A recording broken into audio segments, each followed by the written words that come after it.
My name is Adam Kay. I am a biology professor at the University of St. Thomas, and I have been involved with Ashoka in various ways for probably the last 5 years. And my research is on urban agriculture and food system development, and that is what we're going to focus on today.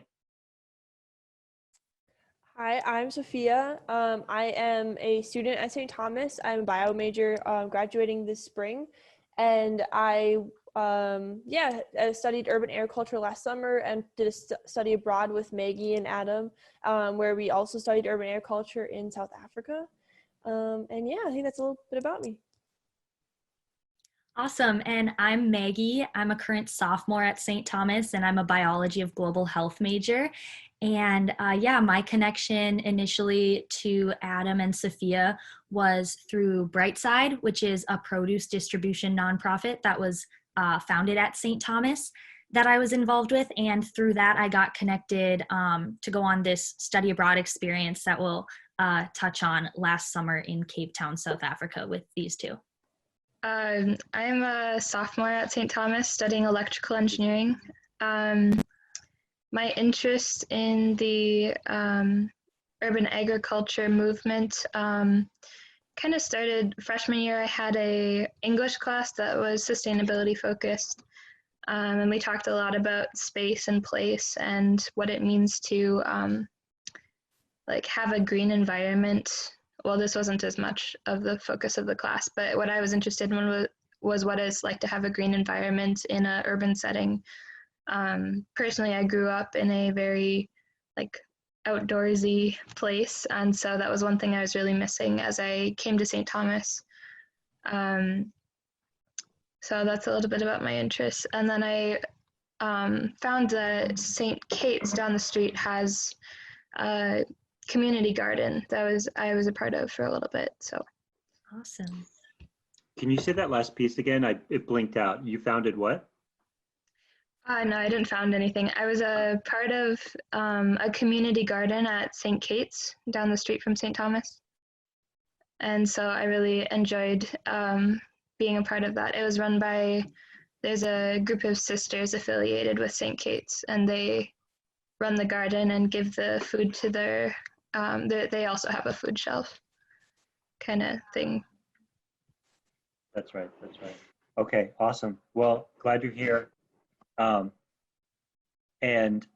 think what I'll do is I'll just share quickly the couple of the slides that we put together for this, just to tell you a little bit about the kind of things that we've been doing, and we can then talk about how you might be interested in doing things with us. let's just see. Okay, so I'll share my screen. I wanted to emphasize that we have created a garden spot on the campus of St. Thomas that combines biology research with lots of teaching opportunities and community service opportunities. It's called the Stewardship Garden. So, it's been existed since 2011. Many students every year work on various research projects, some of which have been externally funded. And then we've extended that program out to set up gardens at community centers and in vacant lots in the Twin Cities areas. We have a pretty extensive produce donation program that's associated with this. And it's also led to the development of this nonprofit that Maggie discussed, Brightside Produce, where we deliver fruits and vegetables to lower income neighborhoods, to the corner stores there, and make it financially viable by selling the leftover produce in bundles to university personnel. And we have fruit basket programs at the university, and we have we deliver to a church, and we supply the Summit Marketplace store on the university campus. So it's developed into something pretty extensive. And there's also a summer farm stand program where students sell produce outside of corner stores in lower income neighborhoods, and then get a bunch of community members to buy bundles of any excess produce from those stands. It's all in collaboration with community members who do quite a bit of the work. This has led to the creation of a national network for trying to incorporate urban agriculture into biology education, and we have a pretty big grant pending to try to build this out, but there's currently 17 different schools in this network, and we're all going to try to develop ways in which we can have urban agriculture be part of biology education. I'll skip some of this, who the members are of this network, what our goals are.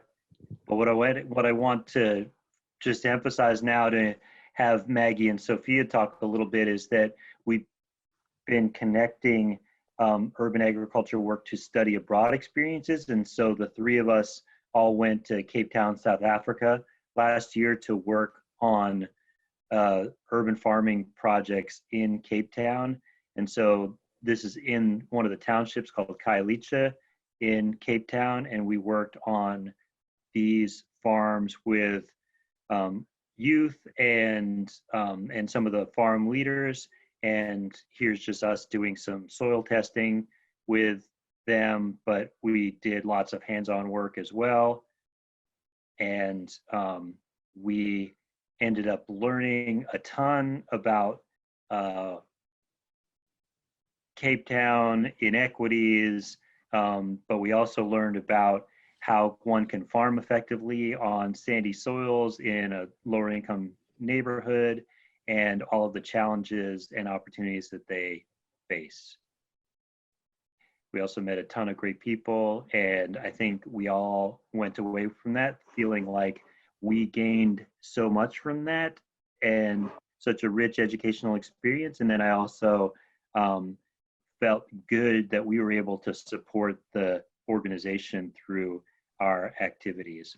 So I'll then turn it over to Sofia and Maggie so that they can share some of their thoughts about it, and then we can take any Julia, we can have this be more of a conversation. You can just talk about your interests, and we can just see how we can inform one another.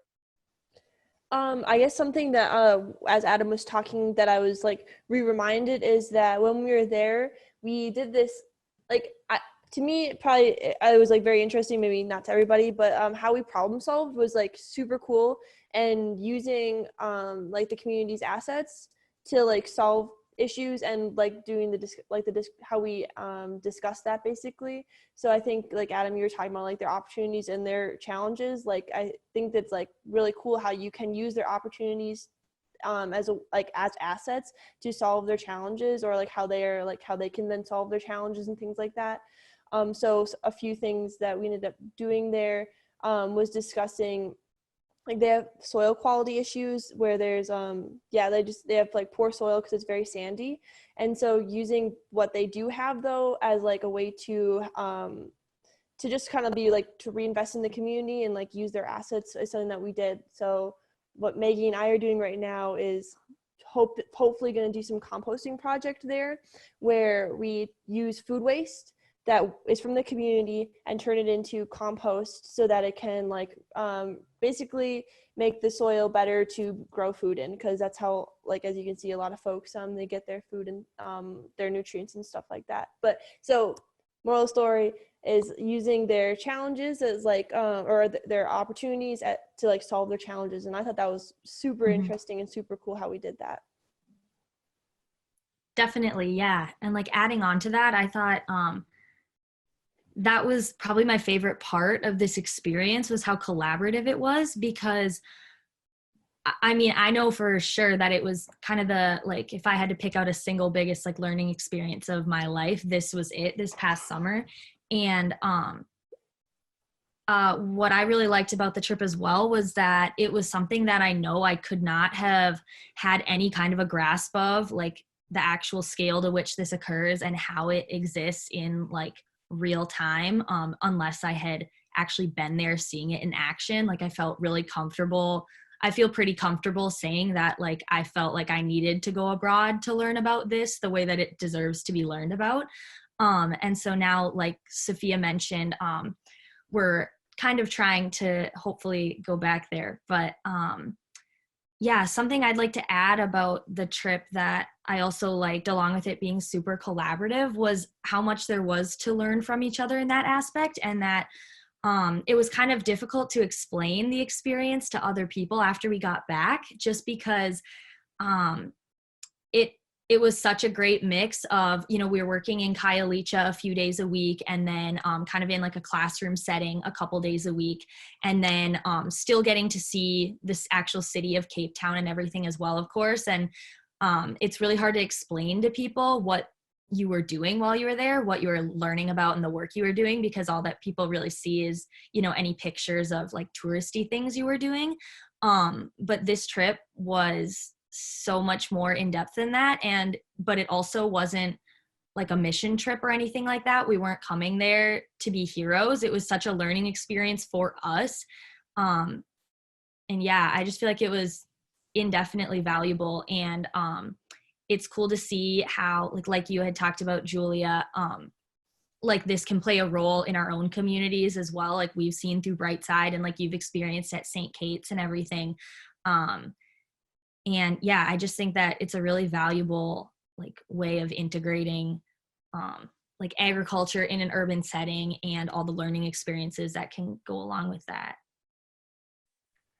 I think this like really the deeper message for me is how it informs our understanding of what change making means, because I think that by going to a place where we were clearly out of our zone of understanding, that we were not going to come in there and say, here's what you do.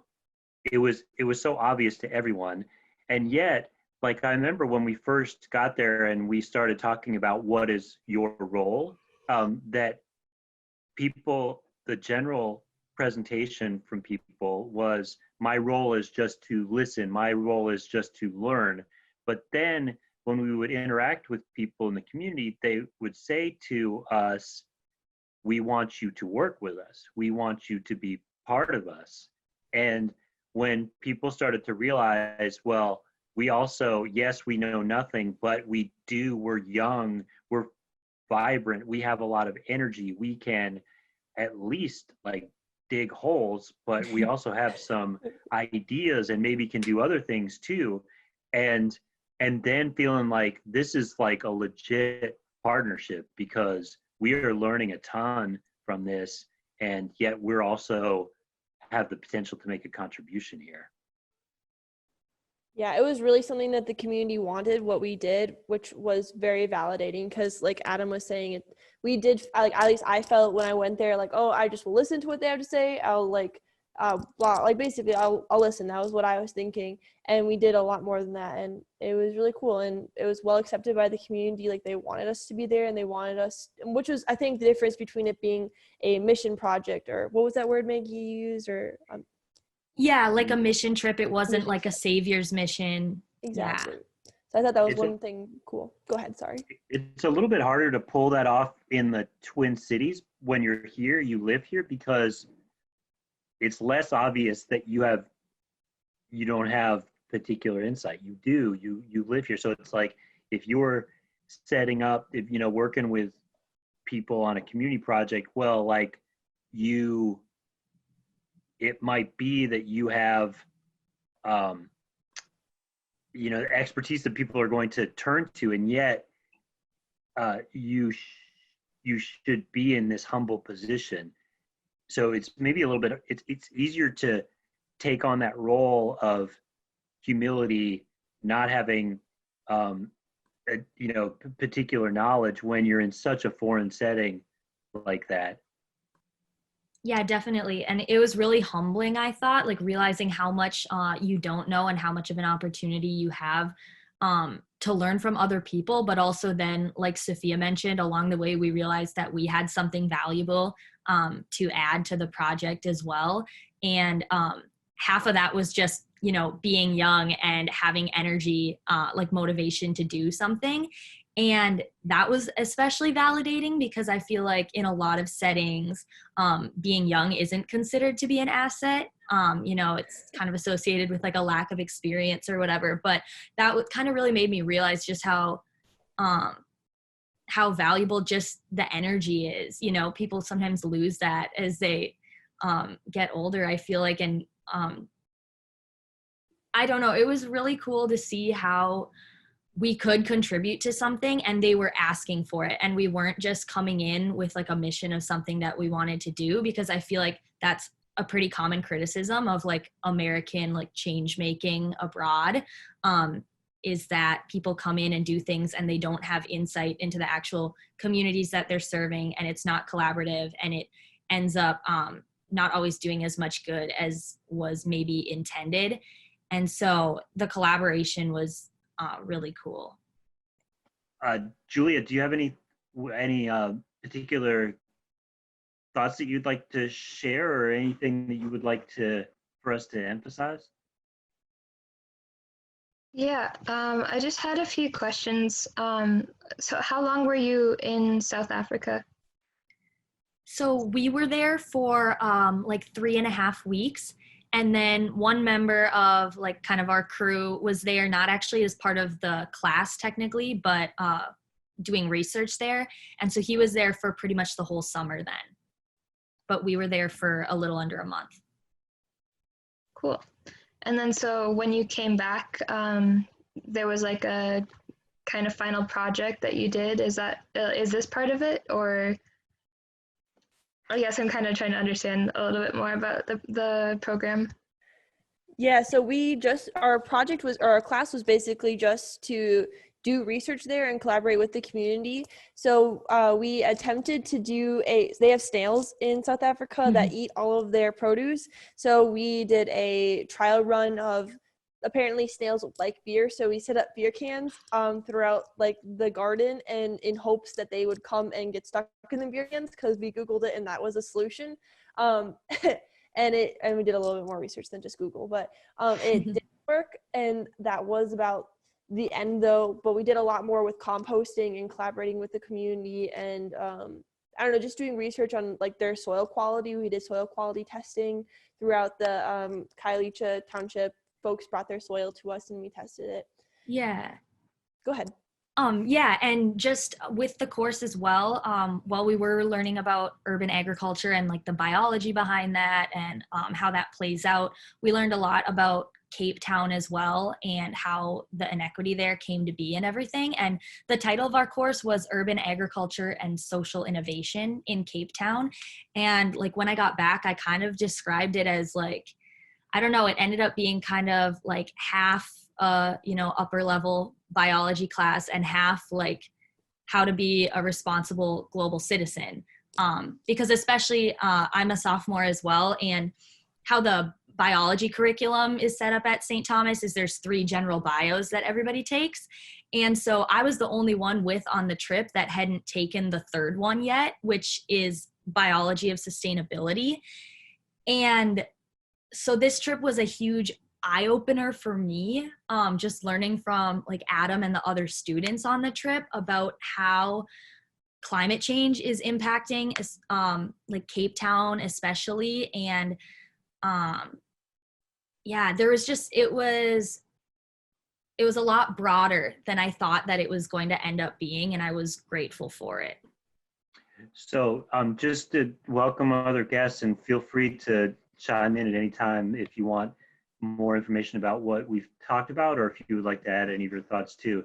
I would wonder if we could get some thoughts from all of us just about, I know we all have limited experience, but we've titled this section as the transformative potential of urban agriculture for science education, and I just like, I've been on other study abroad courses, and I think maybe other people know at least of other study abroad courses, and just like how what we did was different, and how can we extend it out such that a lot more experiences have the core aspects of this. Like what is the essence of it, and then how do we expand that out and scale this up? That might be too much. Too much.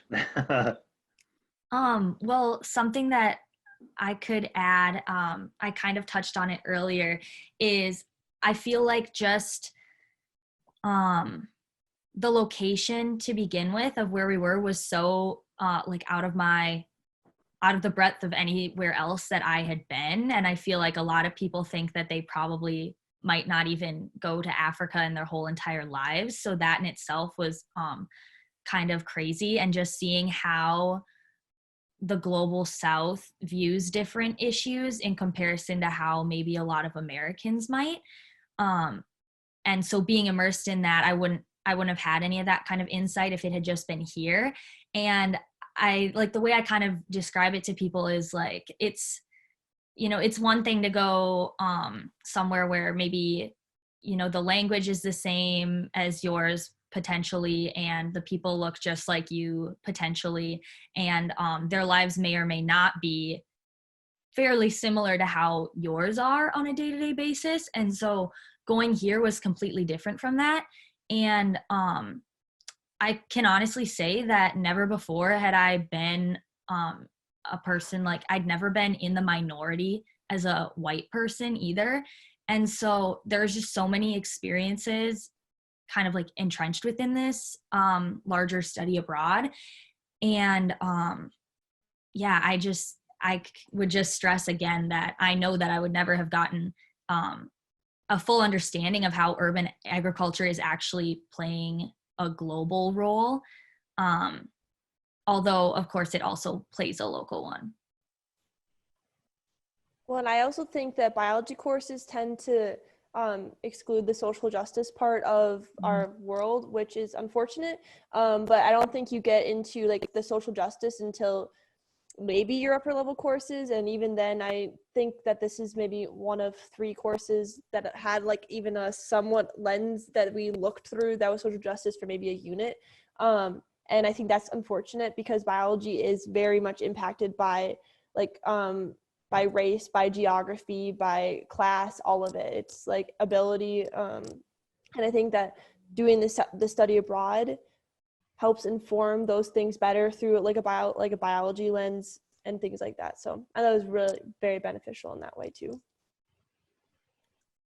I think too that just to add on that is that urban agriculture, so the piece of it is that it's clearly biological, so you can learn biological processes, but it's also by its very nature, it's going to have this social justice piece to it. It's something that tends to thrive in the poor parts of communities, and it tends to do well if there's ways of being able to connect it to some of the wealth in the community too. And so it can act as an integrator, and working through that is really important. And often you can be students and instructors put in a position where you don't have the relevant knowledge. It's the local practitioners who have that knowledge. So it can be really collaborative as a result. And for biology class, I agree with what Sofia said. It's like, it's a lot easier to have that, the global perspective and the social justice perspective with this as the topic than most other things I can think of. I had a question too about some of the work that you're doing coming back. So I know you mentioned a research grant in the biology department. Can you tell me a little bit more about what that looks like and what sort of research you'd be doing? Is that for like TUBA, Adam, or? No, I would say, I don't know. There's lots of different things that we could talk about. I did mention the research grant that was to create this national network to get biology classes connected to urban agriculture, but at the same time, maybe a locally, Sofia's had work study funds to do urban agriculture research in St. Paul, and then Maggie has full funding for this summer to do public health research with Brightside produce. So I don't know what you'd most like to hear about. I'm sure any of us could say more about those things. It would be cool if you all gave a little bit of an answer. I think I was primarily asking about the TUBA program, but okay. I just want to hear about all of them. Okay, well, I'll just say a couple words about TUBA first, in that it's a National Science Foundation grant with the idea that people develop modules for classes that can then be applied at universities around the country. And a component of it can be the exchanges of students between programs, so that a St. Thomas student could go to Tulane University for a semester and study at Tulane and work on urban agriculture projects in like the lower Ninth Ward and pay St. Thomas tuition to go and do that. And then likewise, Tulane students could come to St. Thomas and work on our programs. And then the other piece to it is collaborative study abroad classes like we did in South Africa. Okay. Yeah. So I mentioned previously that I've been involved in Brightside for the last 2 years that I've been at St. Thomas. And kind of how Brightside works, I guess, in a nutshell, is that we have a network of buyers, kind of, a lot of them are like St. Thomas faculty or students, staff who buy produce, like packages from us, usually on like a weekly basis. And the sale of that produce subsidizes essentially our ability to deliver produce to corner stores in like North Minneapolis and the Phillips neighborhood. And those can be sold at lower costs that are easier for corner stores to be able to afford them and sell them. And so I've been working with Brightside just like on a volunteer basis. And I this last year I was coordinating the produce stand that we have at Summit Marketplace. And so this summer I wrote for a grant through the Research Opportunities Program at St. Thomas. And so I got a full-time grant to essentially do work to just expand existing things that Brightside is doing, and hopefully get more corner stores involved, and be part of Brightside's network and delivery runs and stuff like that. And so we're kind of still working to see what that exactly is going to look like, depending on what the situation is this summer, you know, like COVID-19 allowing. But that is kind of in a nutshell what was happening. Sophie, do you want to say a few words too? Oh yeah, about the urban agriculture research. Yeah. So this past summer, I did some urban agriculture research in North Minneapolis, as well as in 2 community centers, pretty much closer to St. Thomas. And basically, we had plots of these different lots that we looked at how Japanese beetles ate them, basically, or ate the plants. So we divvied them up into quadrants, and shaded versus not shaded, and then depending on like the type of plants that we grouped together, or them being all like the one type of plant, so all being a bean plant, all being an eggplant, and then just basically saw how the Japanese beetles ended up eating the leaves and things like that. We had a couple of different measurements, but the produce that we ended up getting, like did those plants produce more produce or less, and then were the leaves eaten more or less. And so this was kind of like a pilot project, and then this summer we're going to do a bit more and do it basically again. And we now worked out the kinks of how we're going to be collecting research on our leaf sizes and things like that. So it's going to be pretty similar this next summer. But everything is now set up, because all like setting up the quadrants was quite a big feat and everything. But yeah, so that happens at the 2 community centers.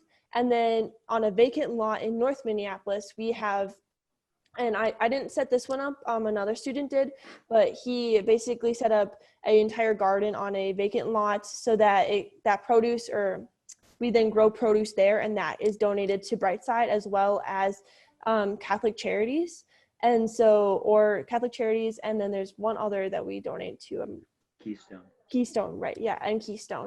So we donate the produce to those 3 areas. But we get a lot of variety from the North Minneapolis lot. We have a bunch of different types of peppers and green beans and tomatoes, versus the quadrants are just, because we only have 4 types for the quadrants. We have beans, eggplants, spinach, or kale, as well as peppers. So yeah, it was really fun, a lot of gardening and kind of fun science. The beetles are kind of gross, but also cool, so that's nice. They smell a lot though, they're gross.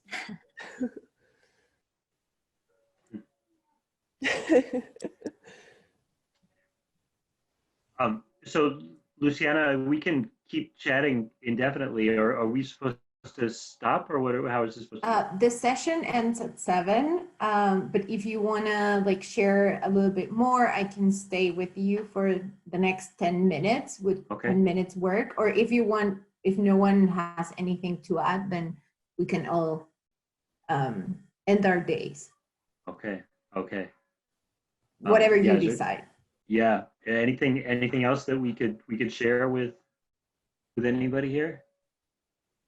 Yeah, I had another question about, I don't know if you are able to share this information or if you're even able to collect data on it, but if there was any response from like lower income families who are buying the produce, maybe not knowing what to do with it, if they like had any trouble with actually utilizing the produce, since it's kind of at least from how it sounded to me, it sounds like it was not a part of their daily life before. So what that looked like to implement it. Yeah, it tends to be the case that most. So I think the first thing is to provide a pretty wide variety of options for people, and then they pick and choose. But sometimes there have been items where people are not familiar with something. Like we definitely had, I can remember instances where there are eggplants and people aren't sure what to do with those, and so there's sort of a balance between finding culturally appropriate crops and then also providing people with options if they are interested in trying new things and incorporating new things into their diet. So there's a lot of great organizations that work with community members to provide cooking classes or recipe cards or whatever. There's a lot of resources out there. So the problem is often with the how to get people to actually take chances on things and to do things differently. And so we have worked a lot with young people and have young people on our team who can then sort of be ambassadors for change. And if we can get them to start trying new things, then they can spread that knowledge. And I think that it takes those really like personal connections. Like just my experience has been like if you just provide a recipe or just a class or something, it doesn't have very much impact. But if you can like win somebody's heart and get them to feel like we're all in this together and they want to try doing new things, then that can make a difference. But it's definitely something that gets oversimplified in that like if we just provide knowledge of some sort that's going to change how people do things, it really takes much more to get like the buy-in and the collaborative exchange piece of it. Any other thoughts from anybody? Just kind of one other thing. I know you said like recipes don't solve it, and it's not saying that they do, but with our community gardens, we did provide a kale chip recipe. It's a bit of a different I don't know, it's a different community at our community centers versus the produce that when Brightside distributes produce. But we gave them kale recipes, and we had a lot of interaction with the community members, where community members would come up to us while we're doing our research and chat with us and say how they like ate, like how they cooked their beans, and like they'd tell us how like their kale chips, and it's like now their kids' favorite food, and they're like able to eat vegetables and stuff like that, which was really fun. Yeah, it was very cool. So I think the community connection is important, and potentially giving them what they like. Yeah, if they want a recipe, we'll give them a recipe. There you go. Yeah. Can you talk a little bit more about the sandy soil too? I think, if I'm not mistaken, St. Paul has not the best soil either. Maybe I'm wrong. Yeah.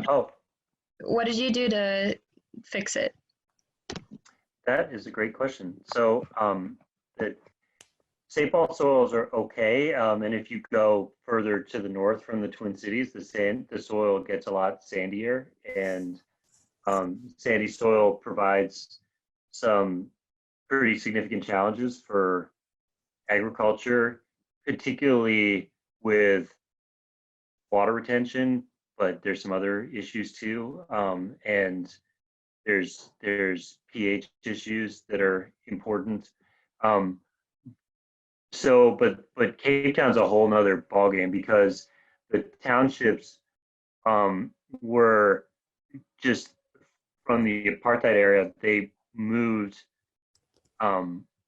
Black and colored residents to areas outside of the city that were marginal lands. Like it was on purpose that they put them on marginal lands. So they are on particularly sandy soils. Even though it's an amazing agricultural region, they're on the crappy soils. So they are trying to increase production on those soils. And a main solution to sandy soils that's possible at the kind of scale of these urban agriculture farms is the greater input of organic matter.